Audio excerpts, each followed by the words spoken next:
Right, we should be live then. So welcome to nobody. It's been a while since I've done the live streams. The previous live streams I did was always with um, with bands and showing their gear. There's some in the past which I really liked. There was some bands who were doing quite a lot of cool stuff like Vinam Sabathi, people like that, and they kind of literally some of them went through a nice effort to try and live show of all their gear, all their amps, and all their stuff like that. That was actually pretty cool. But I'm going to start this again for those people who've not seen those. We're going to try and do one weekly at least in this format. And we've got Peter Wall from an undisclosed band name that we cannot reveal just yet, apparently. Secrets. But he also comes from Blood Thread, and I don't know exactly anything beyond that. I just wanted to see where are we. So essentially, we're going to talk a little bit of crap. The first thing I wanted to do was introduce us a little bit, just a little bit of kind of history, so the folk kind of know, who they're dealing with. I thought it might be kind of useful. So I'm thinking of starting with yourself.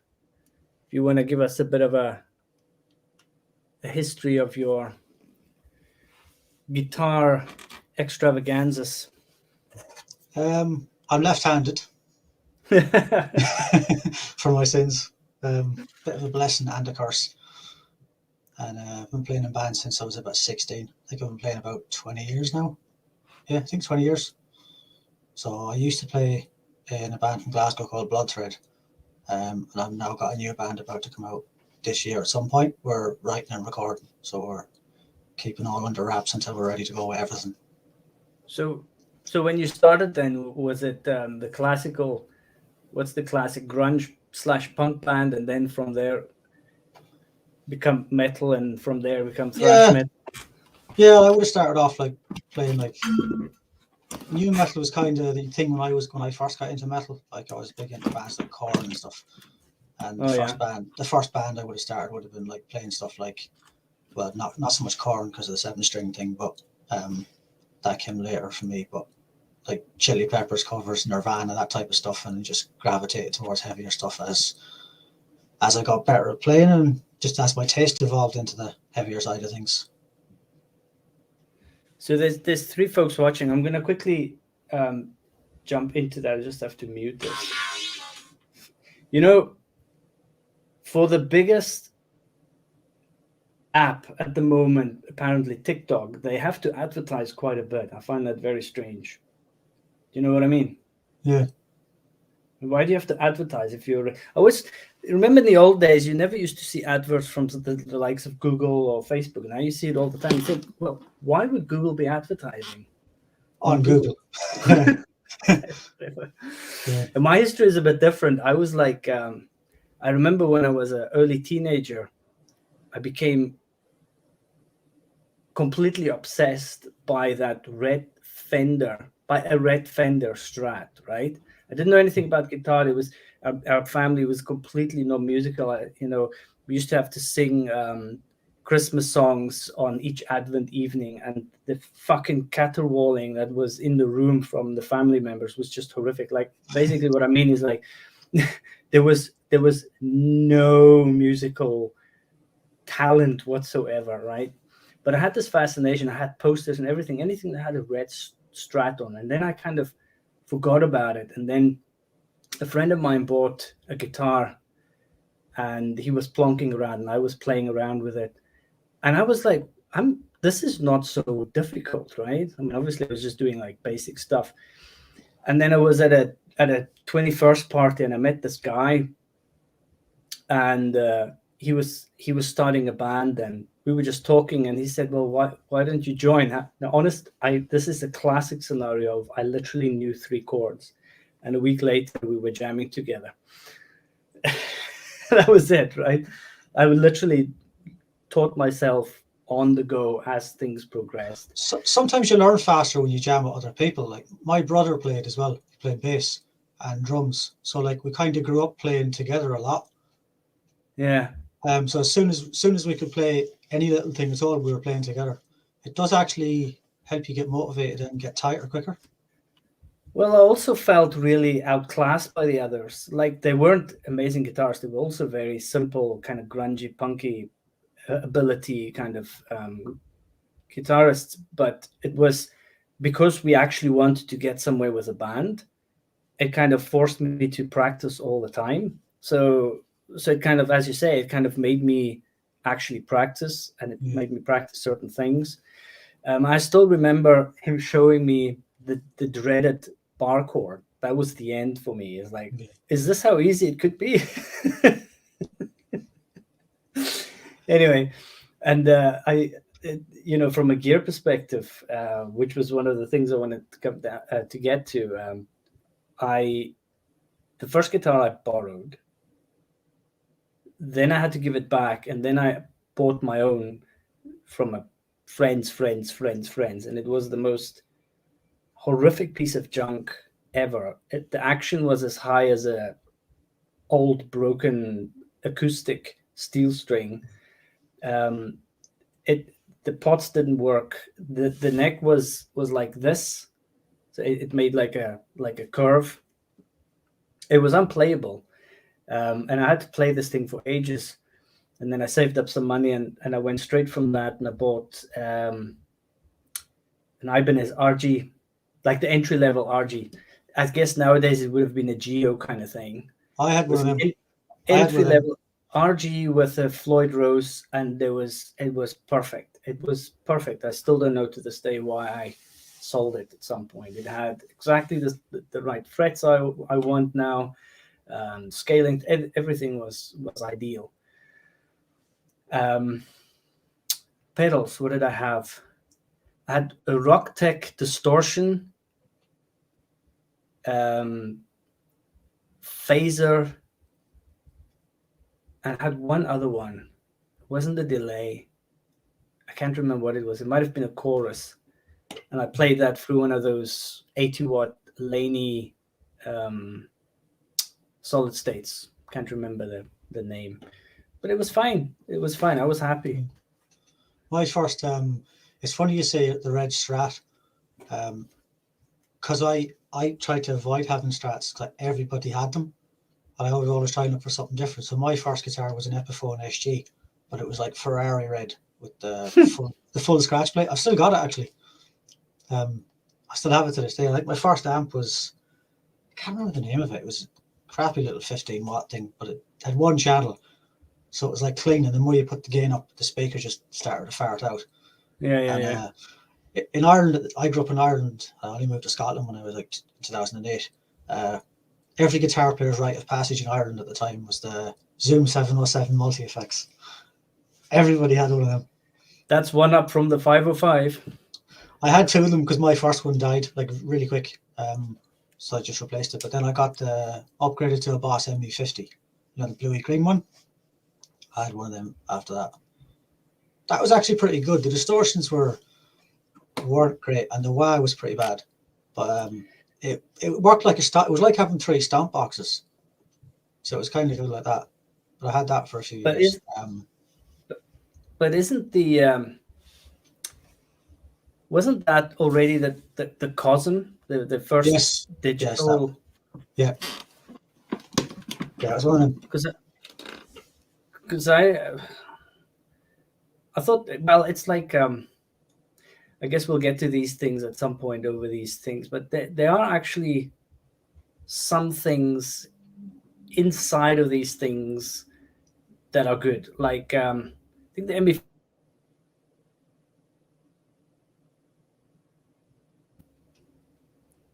the fuzz was all right, because fuzz is a funny thing. Sometimes the crappier it is, the better it can be. Yeah. I've not really experienced with fuzzes, so I struggle to tell the good one from a bad one. I don't really ever play with them, so yeah, wouldn't be my area of expertise.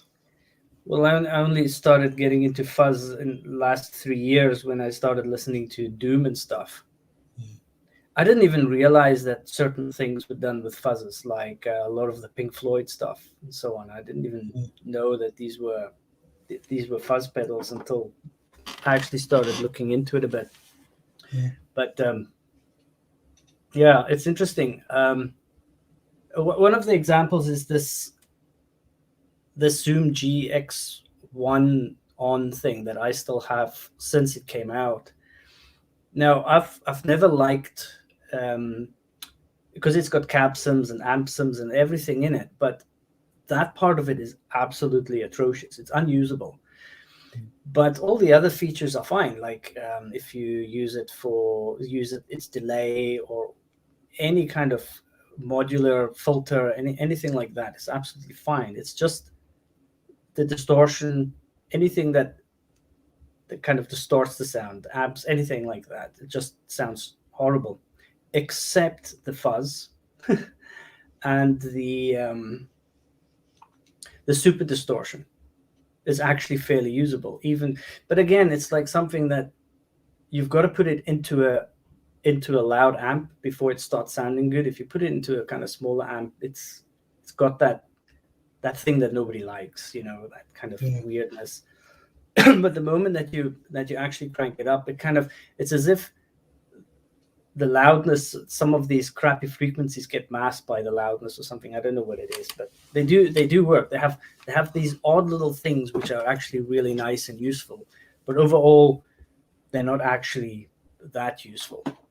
Sometimes they're good if you're starting out, I think, because you get an idea of what type of effects is for you and what types aren't, because they have everything in it.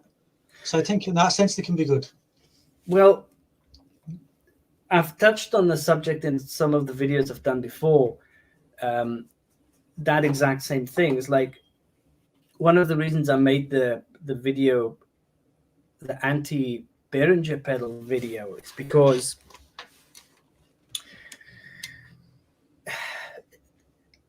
well, firstly, if you want to go down the route of buying cheap, then there are better alternatives than Behringer. And I'm talking about and I always try and make this clear, I'm talking about the plastic enclosure ones, the classic kind of Boss copy ones. Not all of them, because some of them are actually quite decent, but that plastic range is really terrible for many reasons, which I went into. But the other reason, I think there's a couple of reasons why people buy that kind of pedal. One is they don't have the money, but they want a lot of effects. Two, they're just starting out, so they're trying to get their head around different effects, so they want to buy something cheap so they can see what it's like. So there's a couple of these reasons why people would possibly buy the cheap pedals. And for both of those reasons, I would, as you said, prefer for somebody just to buy a multi-effects pedal. What do they go for now on Amazon? They go for like 60, 70 pounds, the bottom range of the Zoom multi-effects or the Donner or whatever. Yeah, you can pick much cheap now. But because they don't work like they did in the past, because you can chain your pedals and you can move the order of the pedals and all that, it already gives you a rough idea of what these pedals do and how you should align them. And they kind of interact the way they should. I mean, obviously it's not the same as having £1,000 worth of pedals on a pedal board, but it gives you a much better idea of what you're doing and what you're looking for. And you've got it all in one. You don't have to go and buy the one thing, try it, it's shit, okay, sell it to a friend, sell it on eBay, make a loss, blah, blah, blah, blah. And then once you're done with all of that, you keep that multi-effects unit for the few things that it's good at, usually delays, reverbs, things like that. They're usually stereo, so you can use it if you want to test out some stereo rigs. I mean, to me, it just makes financially and practically a lot more sense than buying 6 or 7 Behringer pedals. Because if you buy that, you're also what are they, roughly about £20? So you're about £120 out. Yeah, you can buy yourself nowadays a really decent multi-effects pedal with fairly convincing cab and amp sims built into it with an expression pedal for that price, Yeah. So to me, it just makes more sense. Even when we were gigging, years ago. We were actually gigging at one point twice a month. I ended up just using the Zoom because I only needed kind of like basic drive sound, and it did that just fine. And then a couple of effects afterwards. And it meant I was just carrying around this one little thing with 4 batteries in it. Yeah, convenience. Convenience. I didn't care if it got broken. Once the amps were put up loud, it wasn't really as if anybody was going to complain about the guitar tone or whatever. I mean, so I think it makes a lot more sense, in my opinion. And, I used to gig with the ME50 a lot in Ireland, but I didn't use it for any distortions. I used my amp for the distortions. I just used it for effects, and I actually used to use it like a boost as well. The output on it cranked fairly high, so it used to boost it almost like a sort of like a tube screamer, but maybe not quite. But it used to hit the amp and make it more punch. And I used that for quite a while. Well, part of this interjection of mine is to quickly explain what I'm kind of looking at these kind of live streams. And most of the videos I've done, they were never aimed to be like professional gear advice. They were always kind of meant to be like an eye on on the average Joe, right? Because you've got people just starting, you've got people kind of trying to find their way, recording live rigs, with amp, with guitar. And I found that a lot of the advice that is now going around that used to be fairly good, because when YouTube started having a lot of guitar people on it that then eventually became big and famous, in the beginning, they were all giving like this sort of advice. And then as they grew, they kind of outgrew that class. And now you've got people giving kind of not advice, but chatting about gear and stuff when they've got 2,000-3,000 pounds worth of amps behind them. And that is pretty much out of the reach of, dare I say, 90% of people playing. And also, if I had a massively expensive rig, I would not take it, play live in some of these places. There's no fucking chance. You know what I mean? The crowds that hang about there. I take my expensive, cool stuff. I'm gonna take my junk, you know. But anyway, that's just my opinion. But so that's why I like talking about these things, because pretty much everything that everybody sometimes had at some point, they made it work. Obviously, sometimes it might be a bit shit, but actually, people shouldn't worry so much about the brand names and the gear and too much of the advice that you've been given. And I mean, now every kind of even shitty band wants to play for an Axe FX and in-ears. Where the fuck is the fun in that? Yeah. Now I'm talking about the whole reason you ended up wanting to play in a band and play live. It's because you wanted a shitload of noise behind you, right? It takes it all away. It takes all of that fun and games away if you kind of head towards this technology too much. And this is nothing against the technology. To me, it's just a personal aesthetic kind of like, how do I feel? Why am I playing? Kind of thing. I think there's a lot of bands in recent years that have went the digital way and pretty much a silent stage are actually starting to use cabs again, because there was no on-stage volume and the front of the row wasn't hearing anything. So all you hear, if you're at the front of the stage, all you hear are the drums, and also the feel behind you. The bass player in my new band actually had when he first started playing with us, he had a Line 6 Helix, and he was plugging that into the PA. And within weeks of jamming, he went back to a real amp. He said he just missed having the punch behind him, you know, as he was playing, being able to feel it, you know, the air moving. So he's went back the other way. See, I can understand that even more so for bassists, because bass has a tendency to become lost in certain mixes anyway, especially live. So having that, you know, big cab behind you pushing you around is something that I don't think you can actually live without, to be honest, playing.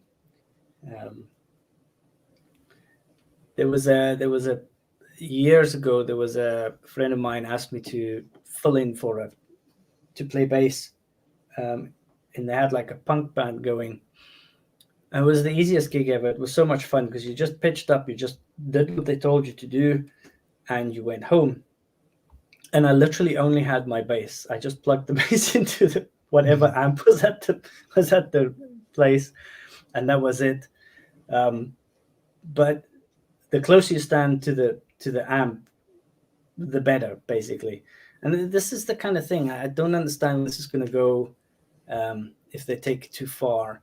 And I also think that you are going to be ending up spending a lot of money on your rig just to try and give. Essentially, all you're doing is you're trying to make the sound engineer's life easier. That's really all that's happening. Yeah. And the question I have to ask is like, does it? I wonder if the sound really sounds better. Okay, I'm going to rephrase that. It might sound better, but does it really sound better? Because the whole point of going to a live show is to have that noise and chaos going, not to have, high resolution quality sound coming through the speakers. It's about that noise and jump and oomph that happens at a live show.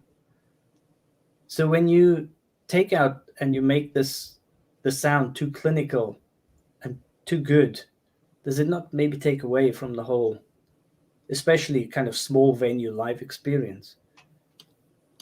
Yeah, see, small venues, I understand. I understand bands above a certain level using Kempers and stuff live. Purely even just for the logistics of it and the convenience. But see, in small venues, you still need cabs in smaller venues because a lot of it's coming from that still. From my experience when I was playing live, a lot of it was we did play with other bands that were using digital, but it was still going through a cab as well. Yeah. Okay. I'm actually changing the way, not changing, but when we're going to be back playing live, whenever that's going to be, I'm going to be using a 2-nuts Captor X between the head and the cab so that I'm not micing the cab on stage. So then I don't have to rely on the sound engineer and a bad mic. I'm eliminating that variable. Yeah. So there'll be an IR of my choice loaded into the 2-nuts, and there'll be one going to the in-ears for the drummer and one to the front house. So I'll still have a cab on stage, but I might not be as fussy what the cab is then. Like, it's not as big an issue as it would have been before for me. True. Before, I used to bring my 412 to shows all the time because a lot of the time the house cabs, you never knew what you were going to get. And it could be like, sometimes they'd be so badly beat up, your guitar tone would be like so bad. You couldn't unhear it the whole show. It kind of, I know they say you should just get on with it and try to not let it annoy you, but yeah, well, that's true. It still is a bit disheartening when you plug in and your guitar sounds like Bays in a biscuit tin, and it's the same amp you use. It's the same amp you've been using for years, but the cab's just shocking. Yeah, I can imagine. Well, I've never had a terrible experience, and maybe that's why I'm thinking about it slightly differently. Well, I'm not really thinking about it differently. I just think that I kind of sometimes feel as if they're trying too hard, and sometimes I suppose it's genre specific, isn't it? Like if you playing over technical heavy stuff, you want to make sure that people can pick up those nuances that you're playing. Yeah. Whereas if you're just like playing fast heavy stuff, it might not matter so much at the end of the day. I don't know. Maybe there's something in what you're playing, when and where, that kind of dictates it. There was one gig that broke it for me. We played back in when I was in Bloodthread. We played a Glasgow show. It's a fairly big bill as well, and I can't quite remember the venue. I think it might have been Audio. Maybe not. Anyway, I can't remember, but the cabs were like them really small Marshalls, like the really cheap MGs, like 410s or something like that. rather All than right. 412, Okay. and it was awful. So that was the final straw for me. I started bringing my own cab after that. I was fine. Like I was happy for bands to use my cab. I didn't mind, like, as part of the backline, but it was nice having your own sound wherever you could as well. You know, like, because we had, and I still have, my own practice space. So all the gear I use every practice is all my own stuff. So you get that dialed in and you get used to that sound. So it's nice when you go to play live and you have all of your own gear and it sounds the way it's supposed to sound, and there's not something you might have to tweak something anyway because it's a different room, or sometimes you might have to tweak things anyway, but you then know what to tweak because it's all your gear. There's not some big variable that you don't know or your ear doesn't know. So I liked having that as well. So I do get that with the digital side of things, like where people, like, some bands will profile whatever amp and rig they've recorded on the album. They'll profile that, and then when they're touring, they'll have that on it. I know it won't sound the same, but in some of the venues they're playing, and it's all through the PA anyway, how much are you going to be able to tell the difference, whether it's the Kemper or a lamp? Yeah, well, you're kind of leading into the next bit here, because we were going to touch on the whole digital versus real amps.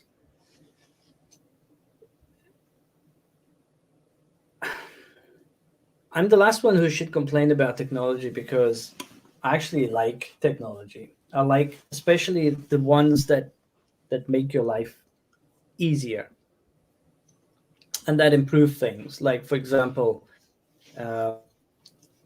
high definition audio compared to tape or vinyl. A good example, right? Can't beat it.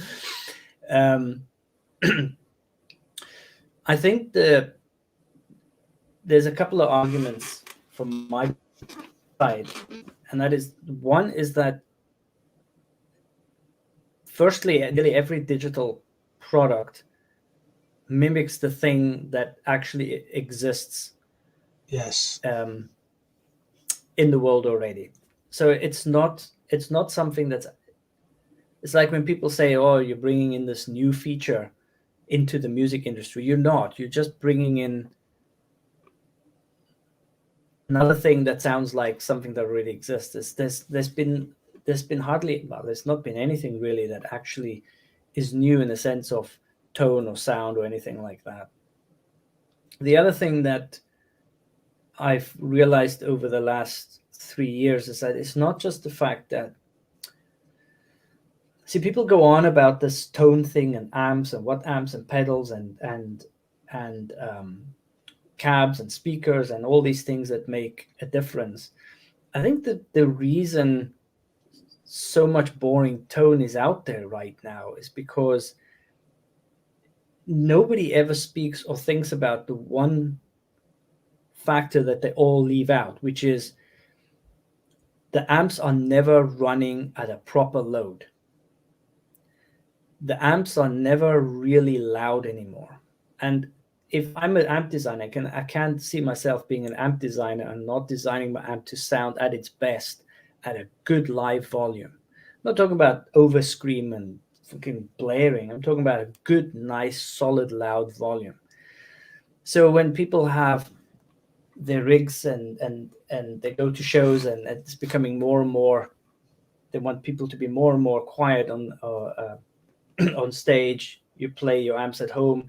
Some people record at home, which means they've not got that thing on where it really wants to start shining, Yeah. So I think there's a level of loudness which is generally not being played at anymore. And it's there where the cabinet resonates, the speakers really start working, the feedback load from the speakers into the power amp really starts playing a role. Your power amps are properly juicing. That whole aspect feels like it's missing nowadays.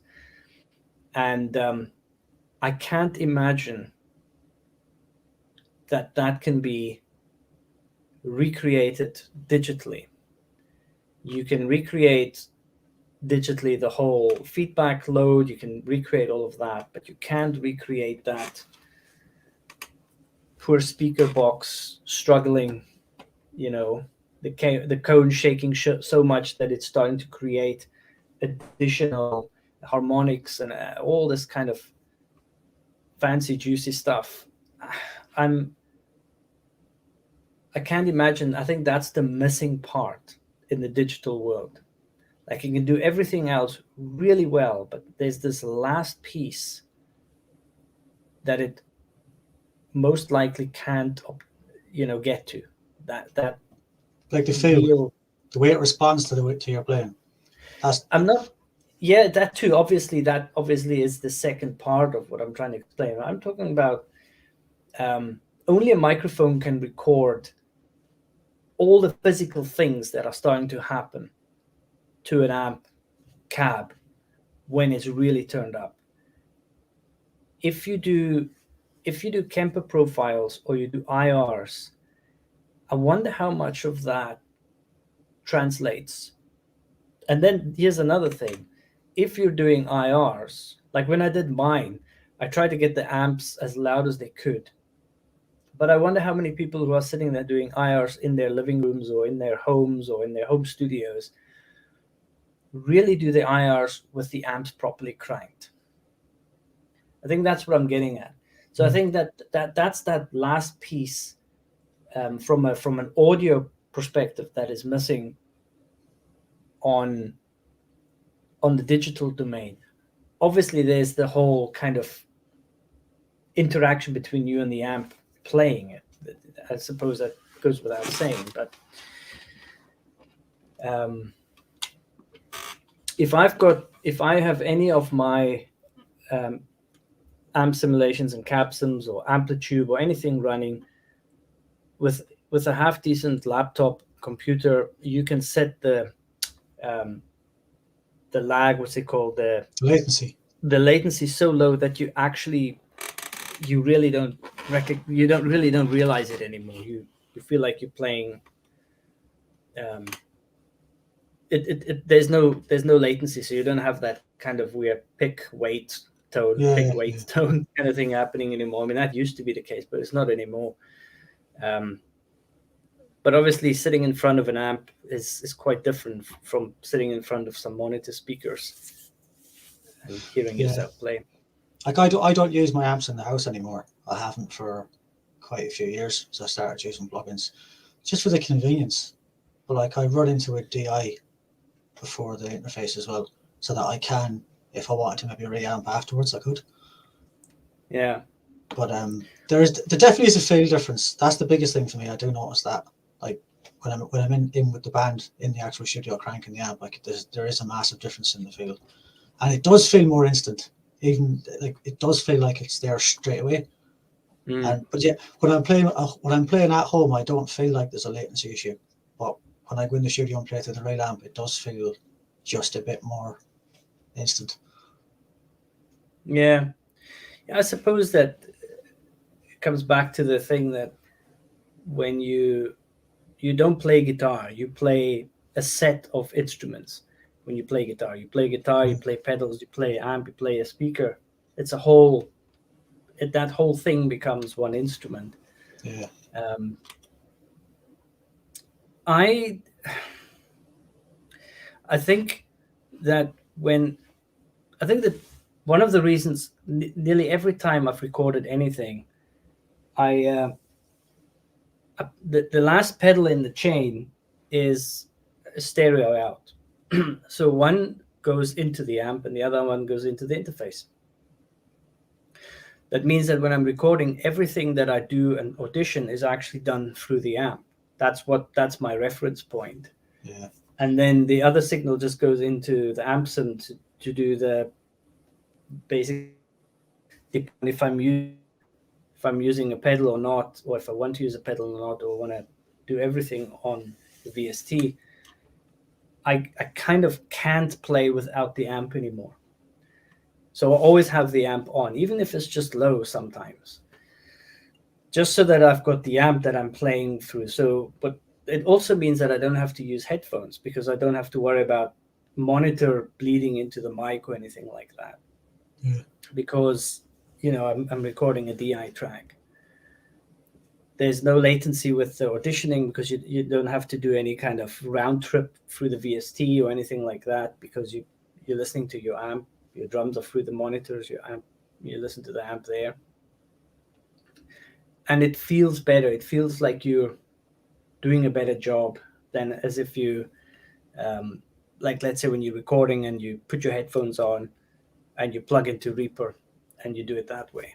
That's what I found. It just, the whole experience just feels more real, I suppose.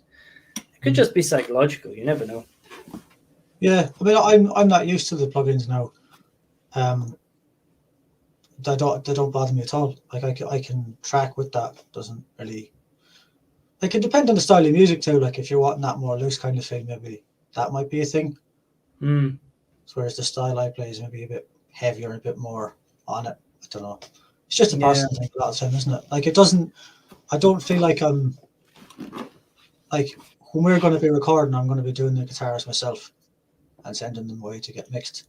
But I don't think I'll be bothering using the amp to do the tracking. I'll probably just DI and just use the plugin. So you're going to send just the DIs, the clean DIs over? Send just the DIs, yeah. And the guy that's mixing it, he'll decide then what he wants to do, whether we'll reamp or... We're meant to have a production meeting just before Christmas, but he was doing a sound at a show and a lot of people tested positive. So we had to cancel that as a precaution. So we've not had a proper meeting with him yet to see which way we're going to go about doing it. But reamping could be an option. But that's the one thing about technology. It makes making a record or an EP or whatever you want to call it a lot more accessible to everybody, but also makes it a lot easier to work and cheaper. Like there's no, like, the budgets nowadays are tiny, and if you can do, the more of it you can do yourself, then the more you keep the cost down. Also, I think to a certain degree, and there's probably a lot of people argue with that, but I think that the quality is so much higher than it used to be. Yeah. If whoever's doing whatever they need to do kind of knows what they're doing, the quality is amazing. And you can recreate anything from the past as well. You can create the warmth from somebody tracking through a Neve desk into tape, or you can create anything you like nowadays with a little bit of thought and planning. You can do it all. That's what I'm saying. I've got nothing against digital, because it's actually solved more problems for me than anything else. I think the kind of triggering thumbnail that I put up more to do with, if I want to play and why I play guitar in the first place, was to play loud and through a loud amp. I suppose that's what it comes down to. There's a certain nostalgia to that, and there's also a certain satisfaction to that. Yeah, no, I can't imagine switching from amps for playing live. I'm not saying I wouldn't, but I don't foresee it anytime soon. I love using real amps when I'm in a band situation. So I can't see that changing. But also too, like, when I'm able to use plugins in the house, I'm saving on tubes and servicing on the amps. they're not cheap to maintain. Well, exactly. No, that's a massive pro. They are not cheap. I mean, you could probably buy 2 plugins for what it would cost you to get your amplitude and serviced. Yeah. So. Yeah, but that's another problem, is then you start buying one amp modeler after another, and then you don't know which one you should use anymore after a while, because well, the fact is they're all pretty decent nowadays. Yeah, I've had the same one for 2 or 3 years now. Since I first bought it, I just use the same plugin. I haven't felt the need to go buying more. So which one do you use? Do you use the? I've got the STL Tones Will Putney, and it has 4 amps, 5150, a Mesa Boogie Triple Crown, diesel VH4, and a Bogner Uber shell. So which ones do you use most often then? Which ones do you like? Weirdly enough, the diesel. No, the Triple Crown. All right. I love the Mesa Triple Crown, and the amp I hate the most by a long way is actually the 5150, which ironically enough, I actually have a PV6505, which is kind of the same amp rebranded, and I used that for years. It actually it's not that it put me off that amp, but it made me start to realize some of the issues that I didn't realize until now. Well, out of all the amp sims that I've ever used, the 5150 was always the worst one sounding amp sims, except the one that had Riffs and Beards. What's his name? Fluff. Fluff. You remember he brought one out through ML Sound Labs, isn't it? I think so. Yeah. That one was the only one that I went, oh, okay, this one sounds nice. Because it was like his own kind of like take on it or something, but it was based off the 5150. That one I thought sounded really good, especially with a decent IR. It was the only time I've ever thought it's usable as a 5150. From I think the most useful amp sims for me that I kind of lately go to all the time is the Nailx one, the free one, the Dietzel, and the Crunchman, which is a Friedman clone, essentially. And then in Amplitube, it's probably one of the first ones that they had included in the package, which is the what's it called? The Dimebag Crank or the Randall, but the Valve version. I think it's the Warhammer clone. Warhead. Thank you. Warhead. That was actually solid state. He didn't go to Valves until he moved to Crank after. But I think the Warhead wasn't. I think the Warhead was Valve's. Was it? I was sure it was because he first had the solid state, and then he went to Valve at least for a while.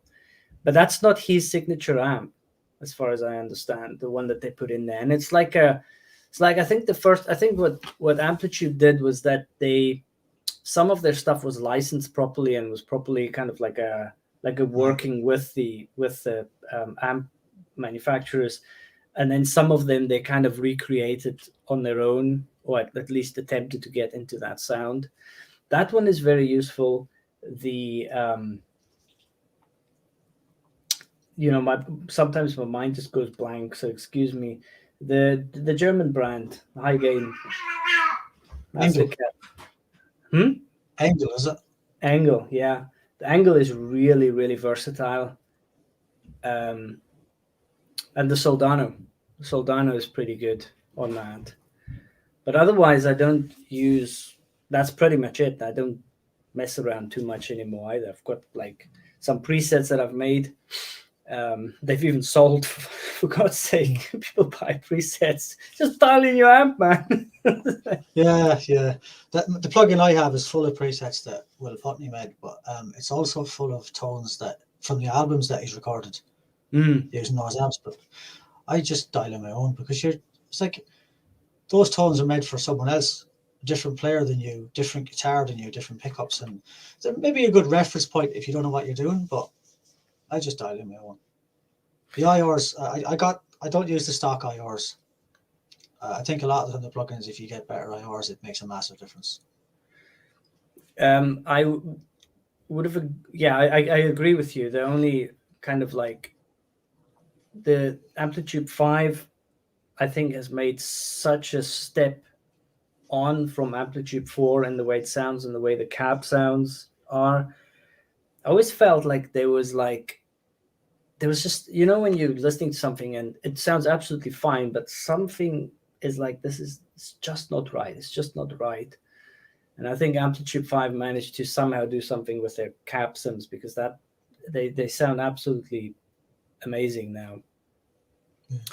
But you're in the same problem that you have with any of the VSTs, is that you end up having too many choices. And because not everything is included, unless you pay the £500 or whatever it is, then you just sitting there going, oh, I think this cab will sound better, and you buy it. And then, oh, I think this cab will sound better, and you buy it, and you buy it, and you buy it, and you buy it. Instead of just being happy with what you've got. Yeah, you can go tone chasing it. It can get like option paralysis, as they call it, isn't it? Exactly. Yeah. But I'm pretty happy. If I had to no, actually I wouldn't be happy. I think if I could only use Amplitube, I don't think I would be happy.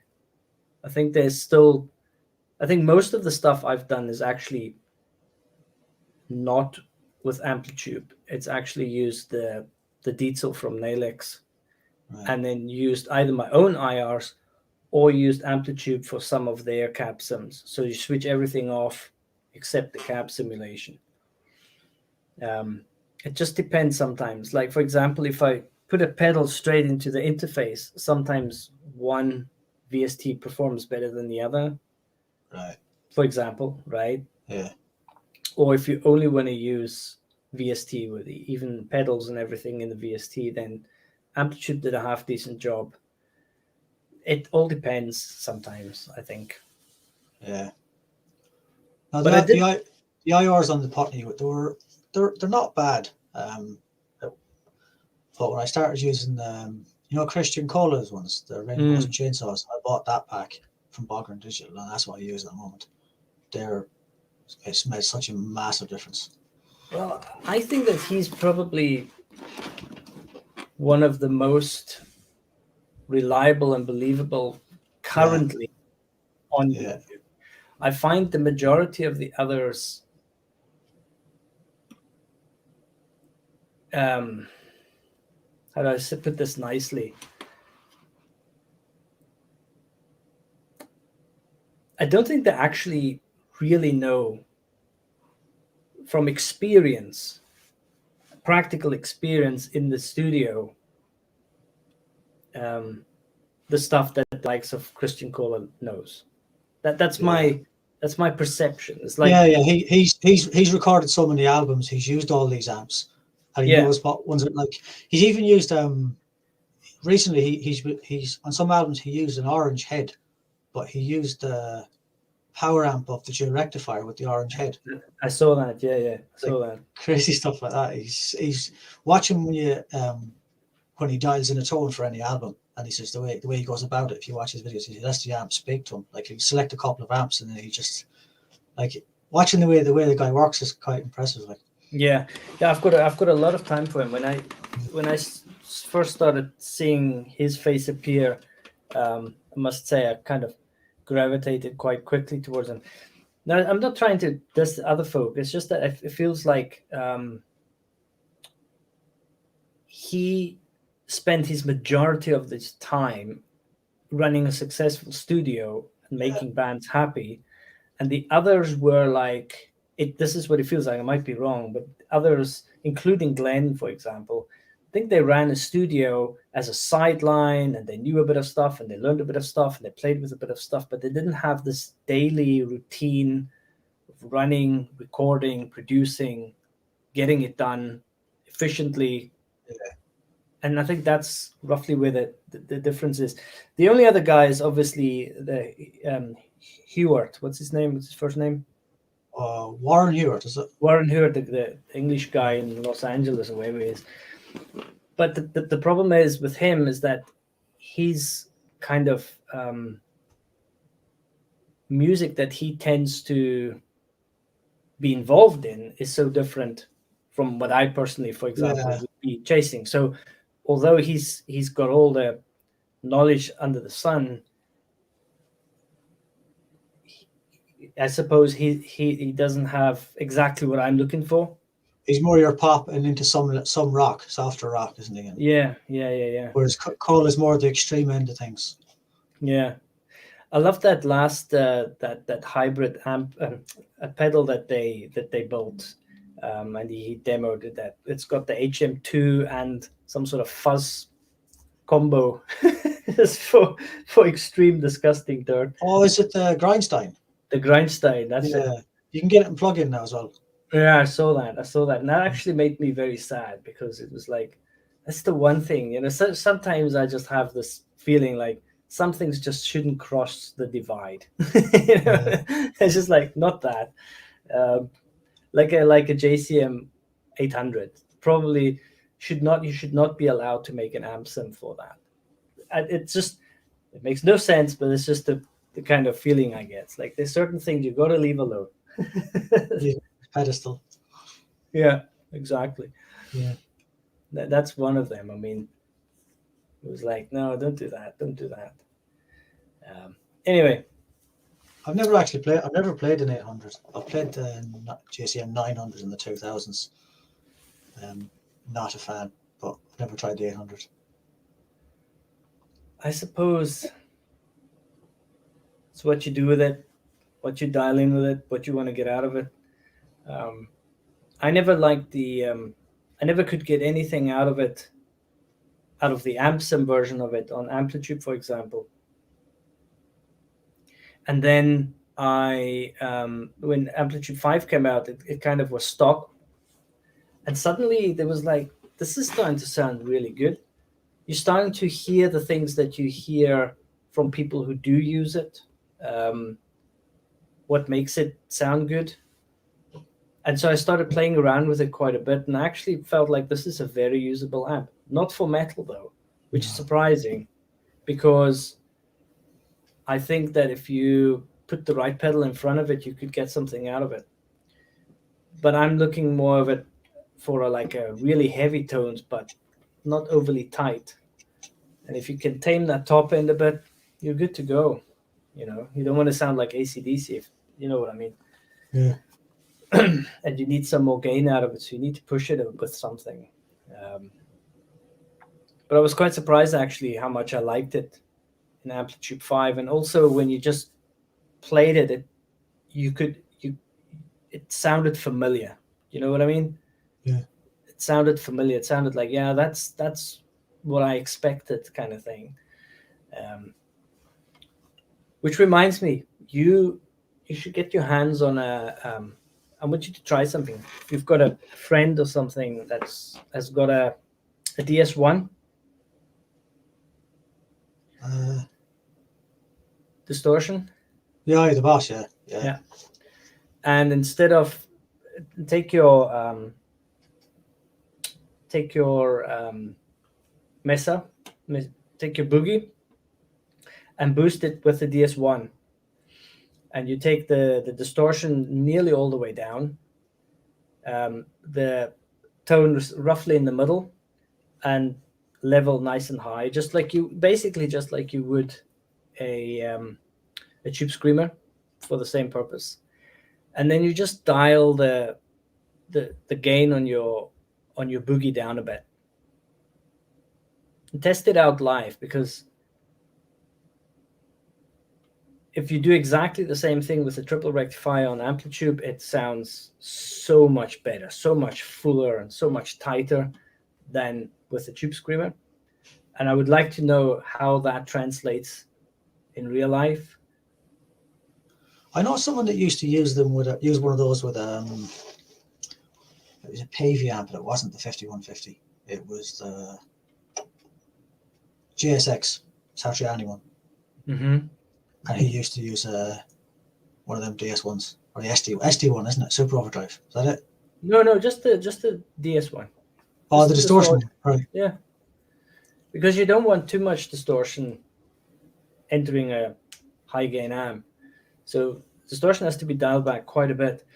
The first time I accidentally found that is I was trying to do one of those, like I've done quite a few, that how to get a certain sound with Amplitube or a VST of some sort, and I wanted to try and get that really high gain sound from the Nevermind album, right? Because you know that he used dual rectifiers, you know that he used the super overdrive rats, you know all these things, but what exactly did he use for the guitar tone? Because if he used a dual rectifier, why the fuck would they be talking about all these overdrive pedals? But when you hear the pleasing high gain that you get from putting something like an ST1 in front of a high gain amp, it's actually pretty pleasing. It does give you a lot of top end as well, but it's not a harsh, clippy kind of fuzzy top end. It's more like a singing top end, like you get the guitar tone in Nevermind. That it's kind of like kind of full, and it has that really high top end, but it's not in the frequency that annoys you. It's more like a feedback kind of frequency. Yeah, I know what you mean. Yeah. And you get that. You need to try it. See what you think. I would like to know if it translates well into the real world, because that's obviously the other problem with digital. In my experience, you cannot do exactly what you didn't do in real life and say, oh, I really like this pedal setting with this amp. I've got exactly the same gear in Amplitube or whatever. Dial it in the same way and it sounds the same way. It just doesn't work that way. No. It doesn't always even work that way with two of the same amp. Well, true. But at least you're like roughly there. Yeah, it gives you just But in Amplitube, in the digital world, it just doesn't really translate one for one in that sense. So it would be cool if there was something to it. So if you get the opportunity, I wish I had a DS1. I might actually get another one because they're only like 40 quid now, new. Yeah, I used to have a Metal Zone years ago, but sold it. It was nothing. I bought it more as a backup really than anything, but I could never get a decent sound out of it. I played the Metal Zone for years. I never bothered to buy any other distortion pedal because I felt that the DS1 is the Metal Zone is actually better for kind of grungy, punky stuff than it is for high gain metal. Because if you dial it back, if you don't overdo it and you play with the EQ, you actually get something half decent out of it. Yeah. It's the moment that you fucking dial it that you've got issues with it. I used it for ages. The only thing is that it didn't is like if you put it into certain amps, like any amp that is already kind of like not good, like an MG kind of, those things, it never liked them. It loved the crates, the cheap crate heads and cabs. There was no problem. But there were certain amps that it just didn't play with. And it just became too fizzy, even on lower settings. But I actually used it for a long time. I felt it was quite pliable.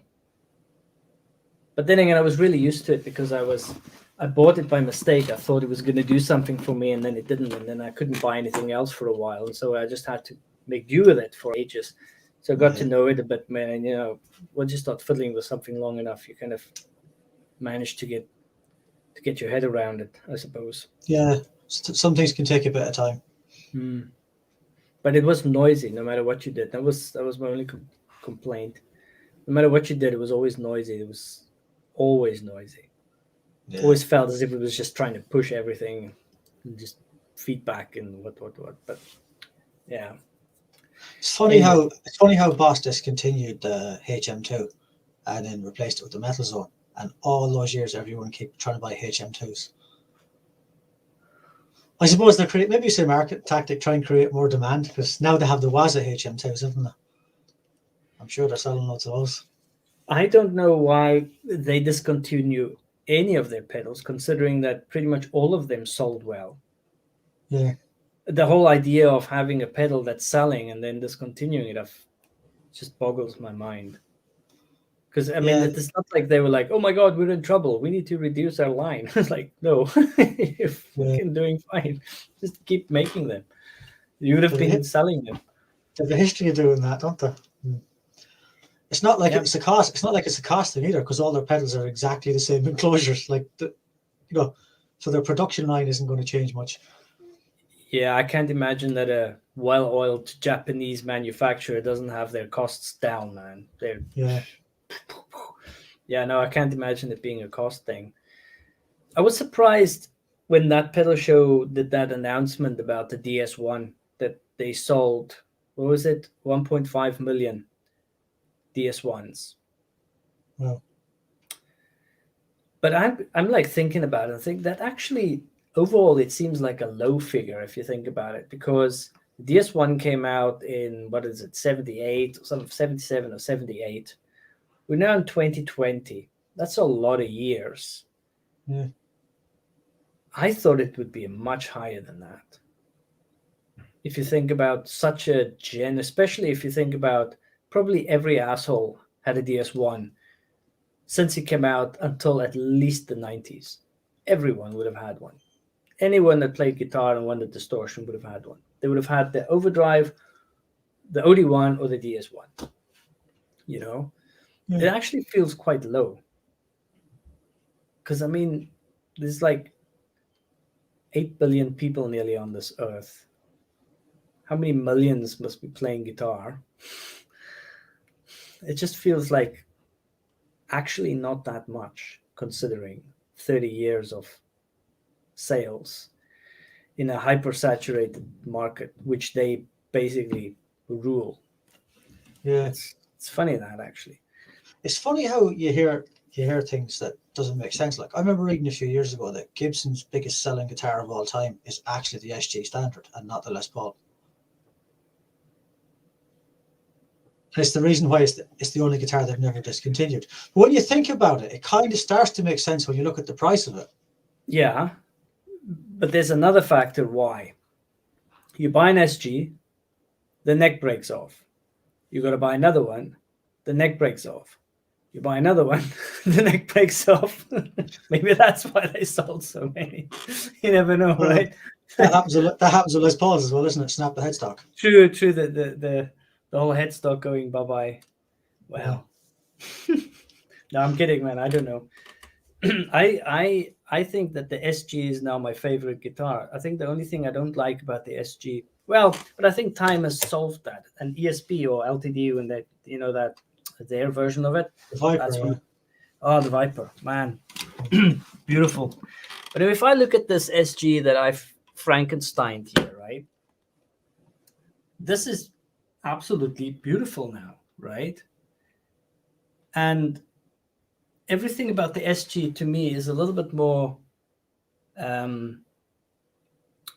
metal friendly, I think. Yeah, it's more playable. It's more playable. It's a bit faster. The neck is thinner. The whole kind of comfort around here feels much more comfortable for something a little bit faster. Yeah. To me, it's as if they missed a trick in the way that they designed them and marketed them, especially once metal came out. I think it's actually much more useful for metal than the Gibson is. And then there's the added thing of just purely the weight. Like it's so much more comfortable to have hanging on you than a Les Paul. So I really like them. Apart from the neck dive, that's always the issue. The play. I sorted the neck dive, man. No problem. Tony Iommi's ones. His is like yours. It has the strap button on the top horn. Well, this is why I'm waiting for people to bitch and moan about how my horn is going to break off. And I'm like, have you seen the horns on an Ibanez and where the strap look? It's like this slither of wood. Yeah. And it's fine. I've never heard or seen anyone say that the horn broke off their Ibanez. Yeah, exactly. The only thing is that the way that the horn comes around, that if you want to get it into the meatiest part, you have to. You can't actually. You can't get the drill in properly. You've got to have a really long drill bit so that you can get past it, or really, really short. But I made mine work. But then again, I don't think that this one is probably not exactly the same shape as a proper SG. It might be slightly different, but I've been looking at pictures. I'm not the only one who did it. You know, I didn't come up with that idea, to be honest with you. No, Tony Iommi's is all like that. Yeah, I only found out that afterwards. I didn't even know that.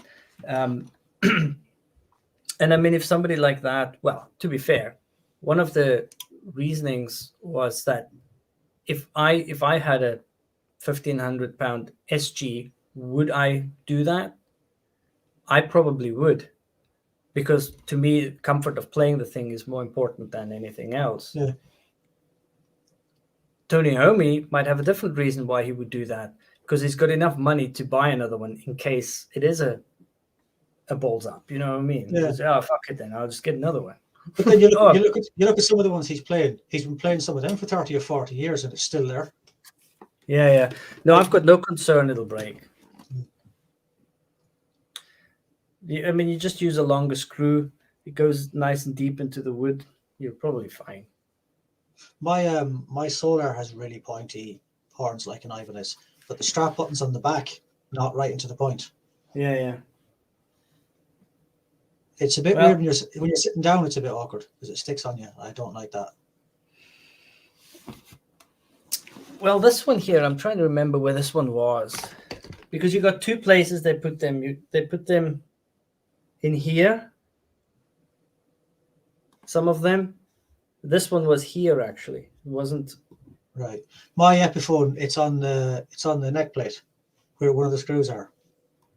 Yeah, that one. Yeah. That's where they usually are. Yeah. And I think that's the main reason that it actually has neck dive. Here wasn't so bad, but once I moved it there, it was completely sorted.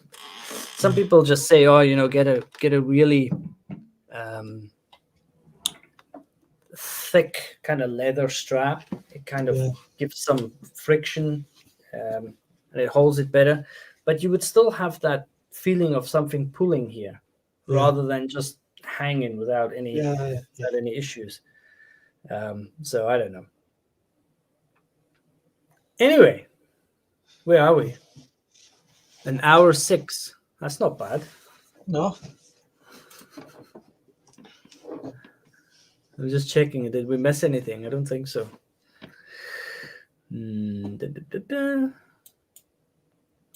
Pros and cons.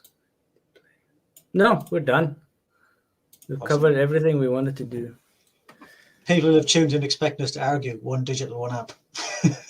Oh, we should have done that. But that's the kind of thing you don't do without alcohol, because you can't have a good argument without alcohol. Yeah, true. Bit of an anticlimax. We like both. Yeah. I suppose in an ideal world, you would step right back into the 70s with your huge, enterprise deck style, full-on recording studio and a big amp room, and you've got all the gear. That, to me, would be ideal, but only because it's shit you can play with. Because it's that tactile thing that you can push and pull and put there. But is it better? I don't think so. I've actually been watching that documentary on the Beatles. Have you seen that? No, I've not watched it. I've been watching it when they recorded their last album. And at one point, they had to get someone to bring an 8-track into where they were going to be doing this live performance. And they said that the 8-track machine was like 10,000. 10,000 £10,000 it was worth, just for the big 8-track thing. It's cool to watch and witness the way they went about recording, but it's amazing to look back at the technology they had then compared to now, and like the cost of stuff. Yeah. Now where like you can do most of what they were doing back then, the way they were recording, you could probably do it for free now. A lot of stuff you can get, or certainly not 10,000 just for the part. And not many places had them, so they were often like moved around on the back of a truck from one place to the other. Crazily. Yeah. No, that's maybe part of it why they called it the golden age and stuff, because when you buy something that's really expensive and you really like it, you have a whole different idea of value towards that item. Whoa. And so and I think that's the one thing that we've lost with the ease of doing things that we do now is kind of take certain things for granted, and we don't appreciate it as much because it was kind of easily obtainable.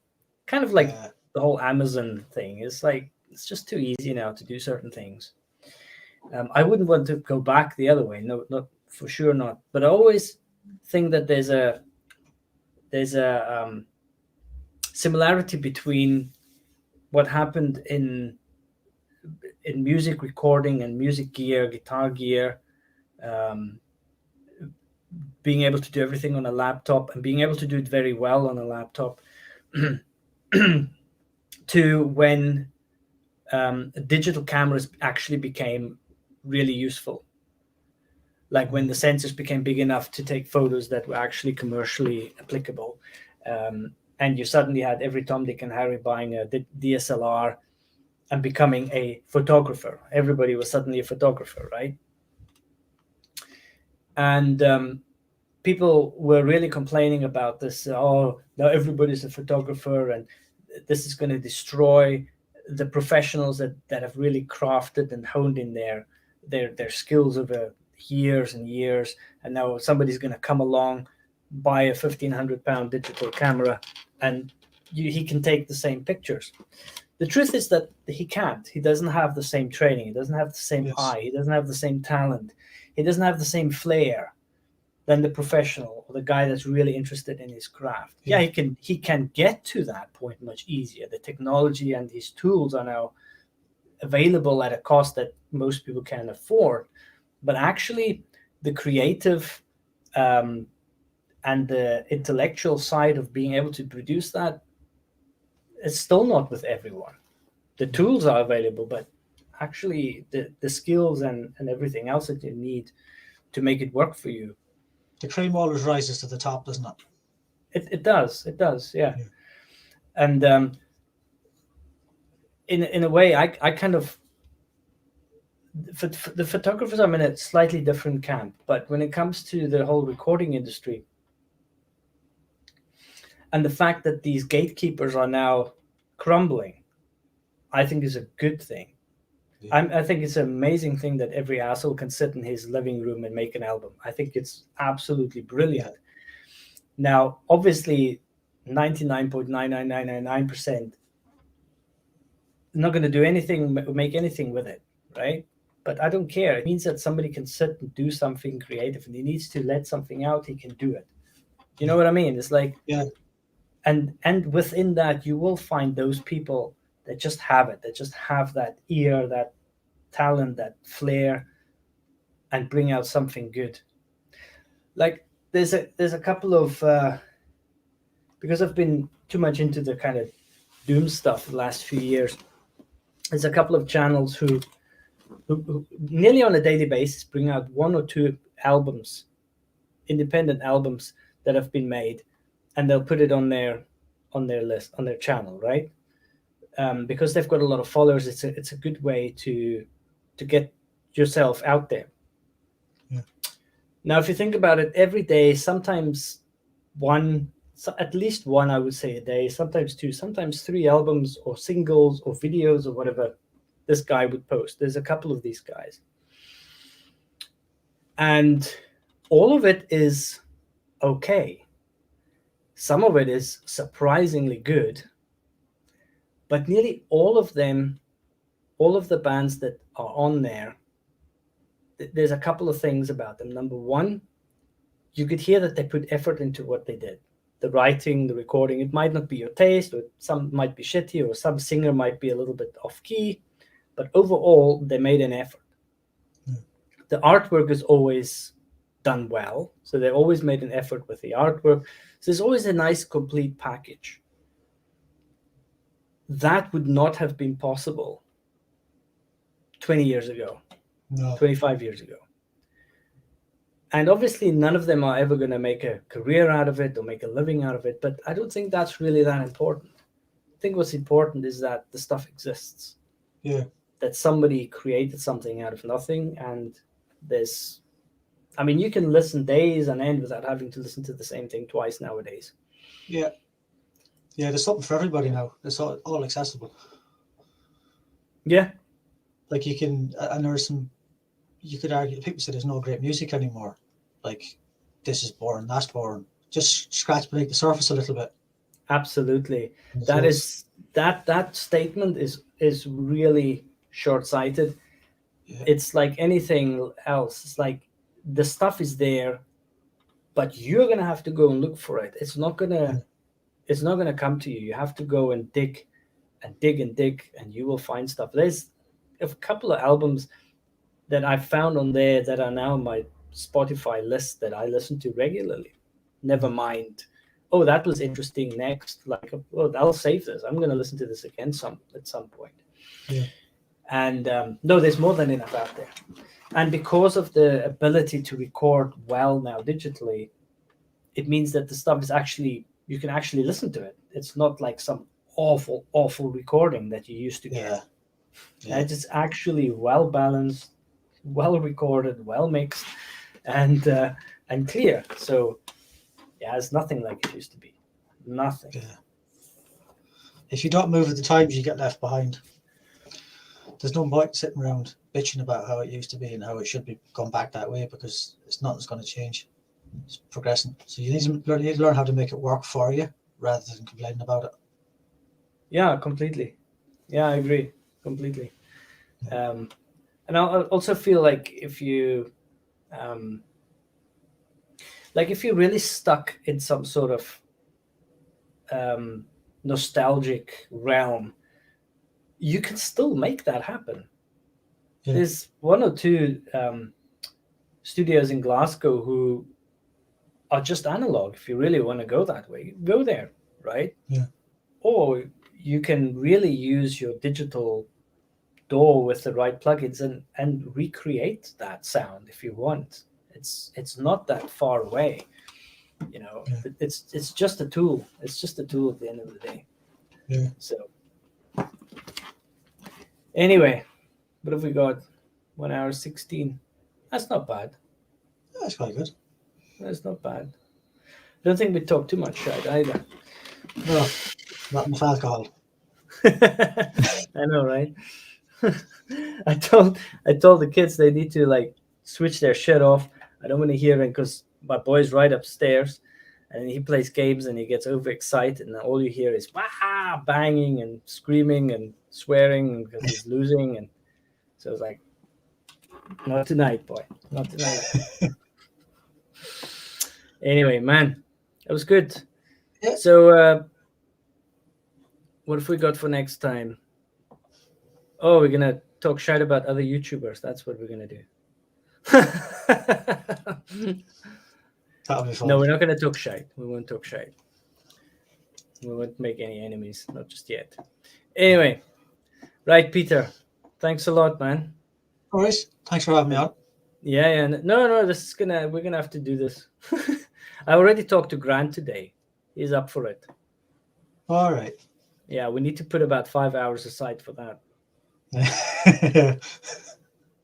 I phoned him today with like a quick question about my last schematic for one of the pedals, and it turned into about an hour conversation as always. But there you go. Normally when I need to know something, I contact Grant. It's like, would this work, and can you make it for me? And it's like and then you switch off. I actually got Grant to build me the reamp box because there was a couple of different choices and I couldn't really understand the technical side of it, of which one I should go for. Yeah. So I asked him if he could explain the differences and all that. And then I just got to the point where it's like, right, can you make me one? Probably. Okay. How much? And it's easier. I like to then if I need something tweaked, then I can just get him to tweak it. So that's as I need it. A handy guy to know. No, he helped me a lot today. A lot. He opened my brain again for another aspect of this whole mess I got myself into. So anyway, so we're gonna get him on some shape or form. That'll be good. All right. Listen, man, take it easy then. See you. Talk to you soon. All right. I'll catch you in a bit. Ciao. Bye. Bye.